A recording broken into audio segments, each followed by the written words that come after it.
Assalamualaikum warahmatullahi wabarakatuh. Salam sejahtera bagi kita semua.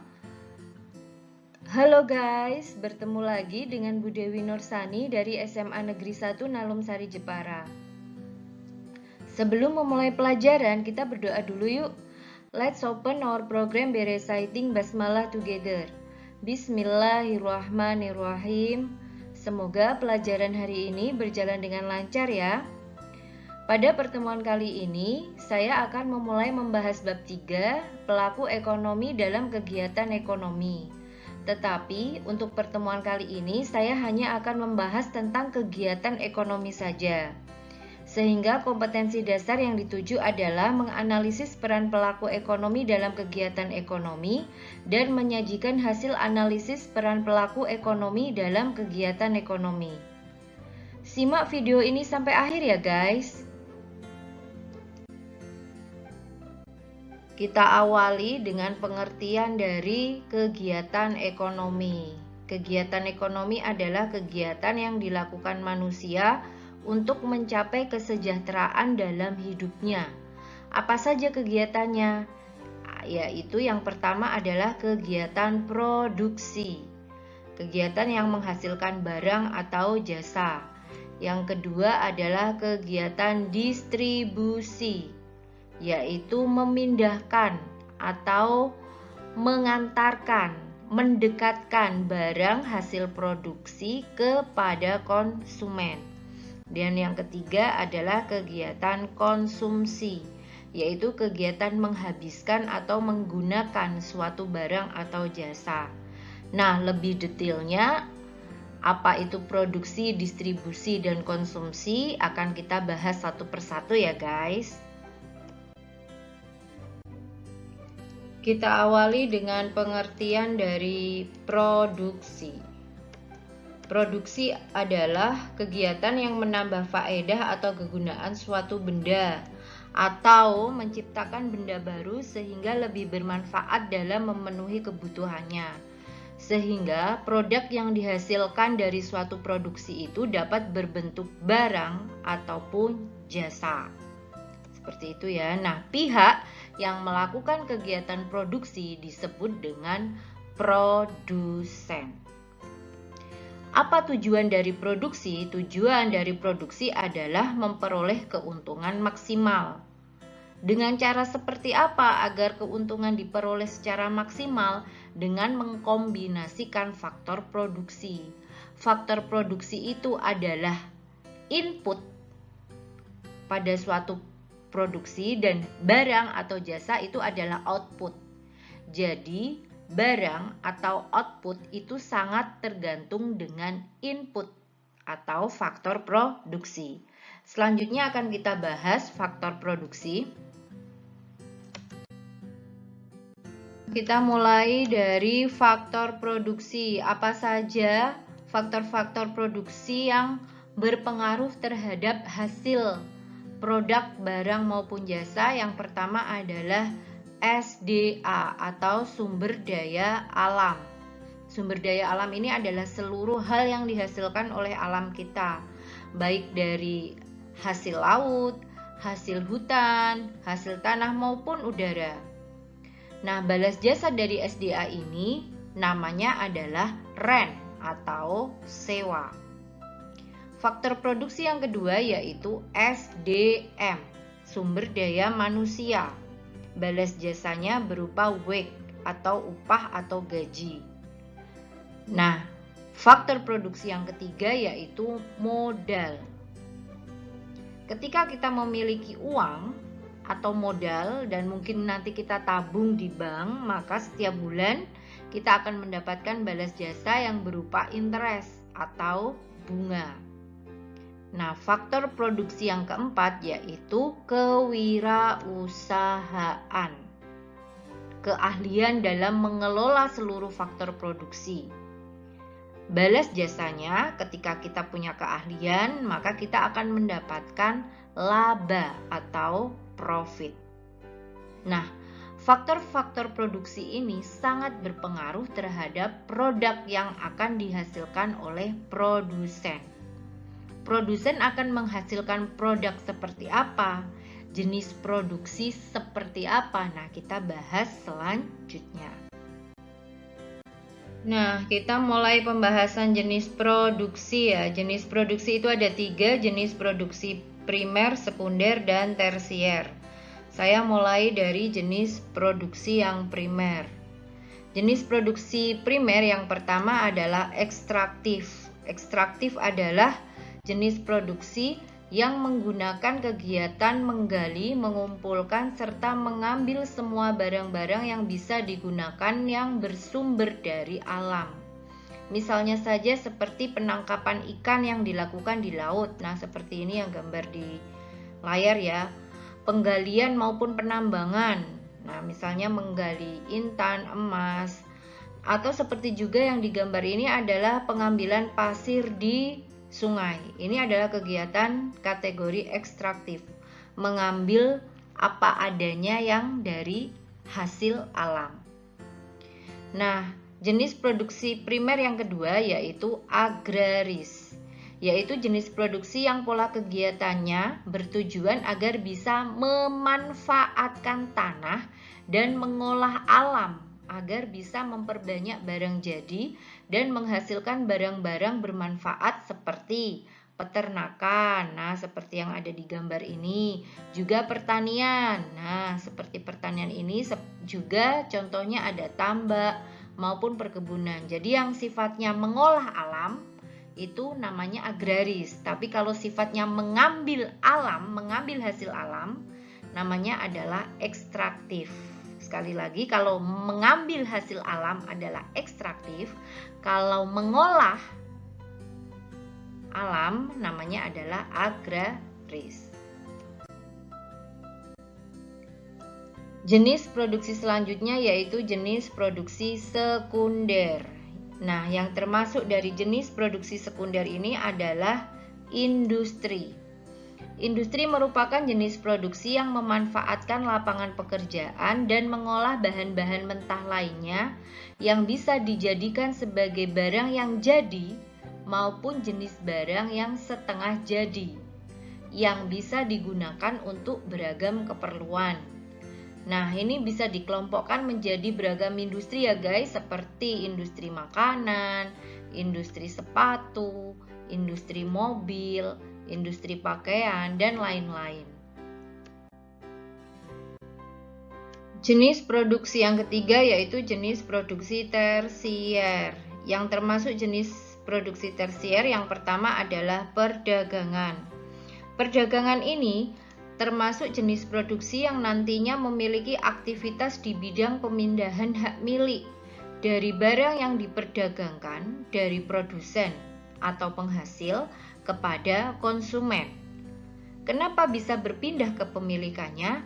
Karena hal ini terjadi akibat adanya aktivitas jual beli yang biasanya dilakukan oleh beragam perantara, seperti dealer ataupun pedagang kecil, distributor maupun grosir. Nah, itu juga termasuk kategori produksi. Kemudian jenis produksi tersier yang kedua yaitu adalah jasa. Produk jasa ini adalah yang memberikan aktivitas pelayanan terhadap kebutuhan masyarakat. Jadi tidak ada barangnya, tidak tampak oleh mata, tetapi terasa pelayanannya. Seperti apa contohnya? Seperti usaha laundry, usaha salon, tailor, bengkel, dan lain-lain. Setelah barang atau jasa itu dihasilkan oleh produsen, maka langkah selanjutnya barang atau jasa tersebut harus didistribusikan kepada konsumen. Nah, apa itu distribusi? Distribusi adalah kegiatan menyalurkan barang atau jasa yang dihasilkan produsen kepada konsumen. Guys, kegiatan distribusi itu tidak hanya mencakup pengangkutan barang saja ya. Kegiatan distribusi itu termasuk kegiatan seperti pengemasan barang, penjualan ke pedagang pasar yang dalam bentuk grosir, kemudian pembelian dari produsen, penyimpanan di gudang, standarisasi mutu barang, dan lain sebagainya. Jadi tidak hanya mengangkut barang saja. Orang yang melakukan kegiatan distribusi tersebut disebut dengan distributor. distributor. Nah, sekarang apa tujuan dari distribusi? Tujuannya adalah untuk mempercepat penyaluran barang atau jasa. Yang kedua adalah untuk menyalurkan hasil produksi secara merata kepada konsumen agar terjaga kesinambungan kegiatan produksi. Dan yang ketiga adalah untuk memperoleh keuntungan. Nah, agar keuntungan pada distribusi ini bisa diperoleh, ada beberapa faktor distribusi yang harus diperhatikan. Apa saja itu faktor-faktor distribusinya?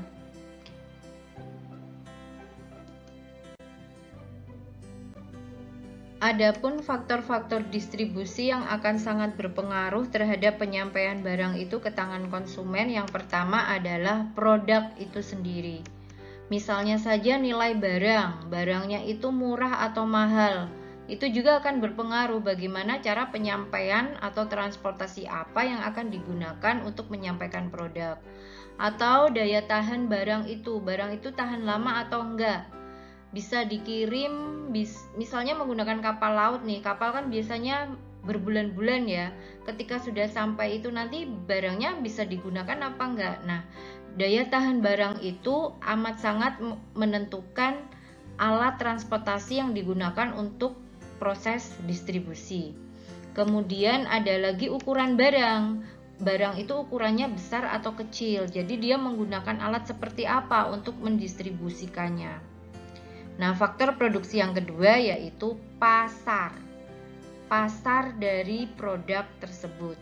Misalnya letak geografis suatu pasar. Jika letaknya jauh dari jangkauan, maka alat transportasinya akan berbeda ketika pasarnya itu terletak di tempat yang strategis dan bisa dijangkau oleh kendaraan apapun.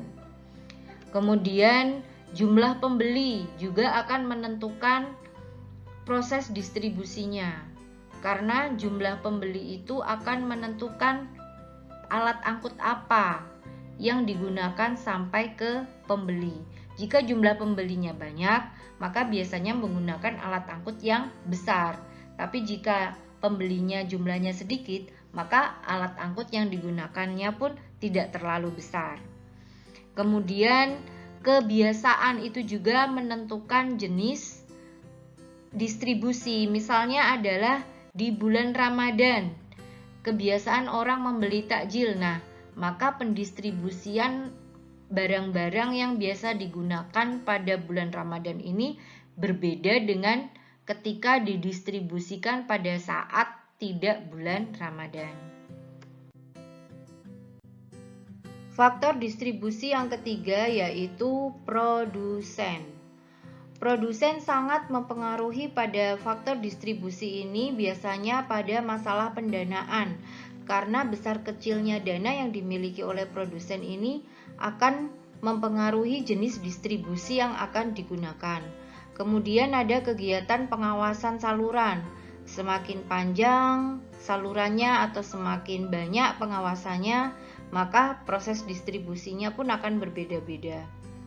Kemudian pelayanan yang akan diberikan kepada konsumen ini pun akan mempengaruhi distribusi, baik itu pelayanan pra pembelian maupun pasca pembelian. Kemudian faktor distribusi yang keempat yaitu perantara atau yang biasa disebut dengan kurir. Nah, biasanya akan menentukan jenis distribusi ini. Kurir yang seperti apa? Kurir yang ramah atau yang tepat waktu. Nah, ini akan berpengaruh pada distribusi barang tersebut. Kemudian ongkos penyaluran juga ini berpengaruh. Semakin besar ongkos penyalurannya, maka akan menyebabkan harga barang tersebut menjadi mahal. Padahal harga itu adalah salah satu faktor yang menentukan keputusan pembelian. Kemudian volume penjualan. Besar kecilnya volume penjualan ini akan menentukan jenis distribusi yang akan digunakan. Volume penjualan yang besar dengan volume penjualan yang kecil akan berbeda proses pendistribusiannya. Seperti itu ya tentang penjelasan faktor-faktor distribusi. Ketika barang atau jasa itu sudah selesai didistribusikan, maka selanjutnya barang atau jasa itu dapat dikonsumsi. Apa itu konsumsi? Konsumsi adalah kegiatan yang bertujuan untuk menghabiskan atau menggunakan suatu benda. Jadi bisa berupa barang atau jasa ya guys, dalam rangka untuk memenuhi kebutuhan hidup. Nah, tujuan dari konsumsi adalah yang pertama untuk memenuhi kebutuhan hidup agar dia dapat hidup layak. Misalnya makan setiap hari, minum setiap hari, istirahat setiap hari. Nah, itu termasuk untuk memenuhi kebutuhan hidup. Yang kedua yaitu untuk memperoleh kepuasan optimal. Jadi misalnya makan nasi goreng dengan makan roti, itu kepuasannya berbeda, maka konsumsinya juga berbeda. Karena tujuannya adalah kepuasan. Yang ketiga yaitu untuk memperoleh penghargaan dari orang lain. Jadi misalnya pada hari ini pakai seragam yang rapi, tujuannya agar dihargai oleh temannya. Nah, tujuan dari menggunakan baju tersebut adalah untuk memperoleh penghargaan. Pihak yang melakukan kegiatan konsumsi disebut dengan konsumen. Nah, seperti apa saja kegiatan konsumen? Saya beri contoh-contohnya nih selanjutnya.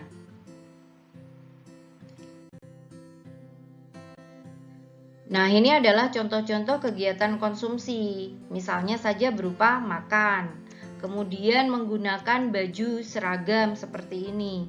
Jadi kegiatan konsumsi itu tidak hanya makan saja ya, menggunakan itu pun termasuk kegiatan konsumsi. Termasuk kegiatan menggunakan kendaraan, naik kendaraan ini pun termasuk kegiatan konsumsi. Apa saja faktor-faktor seseorang dalam mengkonsumsi suatu barang? Nah, dimulai dari faktor ekonomi.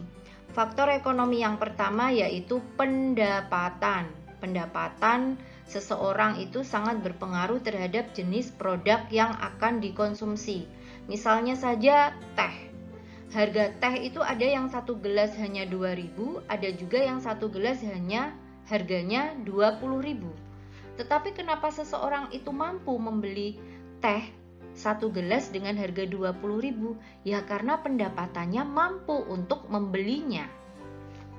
Yang kedua yaitu harga barang itu sendiri. Harga barang itu berpengaruh terhadap minat konsumen untuk membeli.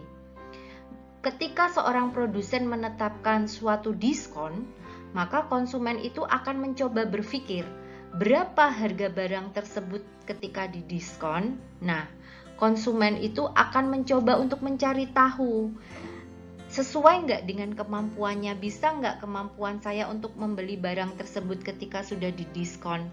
Nah, harga barang itu mempengaruhi kemampuan konsumen dalam membeli barang. Dan yang ketiga adalah ketersediaan barang atau jasa tersebut. Karena ketika barang atau jasa tersebut tidak cukup tersedia, maka konsumen akan mengurangi penggunaan barang tersebut. Tapi ketika barang atau jasa itu tersedia dengan baik, maka konsumen akan menggunakan barang atau jasa dari produk tersebut. Faktor konsumsi selanjutnya yaitu faktor non-ekonomi. Yang pertama ada jumlah keluarga. Jumlah keluarga ini sangat berpengaruh terhadap berapa banyaknya konsumsi yang diperlukan. Ketika jumlah keluarganya sedikit, maka konsumsinya juga dia akan sedikit dibanding dengan yang jumlah keluarganya banyak. Faktor yang kedua yaitu pendidikan. Pendidikan seseorang akan berpengaruh terhadap pola konsumsi yang akan dia gunakan. Misalnya jenis baju yang akan dipakai, jenis tas yang akan digunakan, jenis kendaraan, ataupun jenis makanan yang akan dikonsumsi sesuai dengan tingkat pendidikannya. Kemudian ada lingkungan yang berpengaruh. Siapa kawannya, siapa tetangganya, di mana tempat dia tinggal, budayanya seperti apa, itu sangat berpengaruh terhadap konsumsi yang akan digunakan atau yang akan diputuskan. Guys, kita tepuk ekonomi dulu yuk. Ekonomi. Nah, ada tugas nih buat kalian, yaitu membuat suatu rangkaian visualisasi kegiatan ekonomi ya, dari mulai produksi, distribusi, sampai konsumsi. Saya beri contoh nih, misalnya untuk kegiatan produksi, saya memilih untuk membuat pancake durian. Nah, bagaimana proses distribusinya setelah pancake itu jadi? Nah, saya menggunakan distribusi secara online. Nah, setelah itu, ketika saya sudah distribusikan secara online, maka konsumen saya bisa menikmati pancake durian buatan saya. Nah, contohnya seperti ini, visualisasi kegiatan ekonomi. Terserah kalian mau bikin apa dan didistribusikan seperti apa. Oh ya, kalau sudah jadi, tugas tersebut jangan lupa ya, tugas itu dikirim ke guru kalian. Oke guys? Guys, untuk materi selanjutnya yaitu materi tentang pelaku ekonomi dan circular flow diagram ekonomi. Kalian lihat linknya di kolom deskripsi ini ya.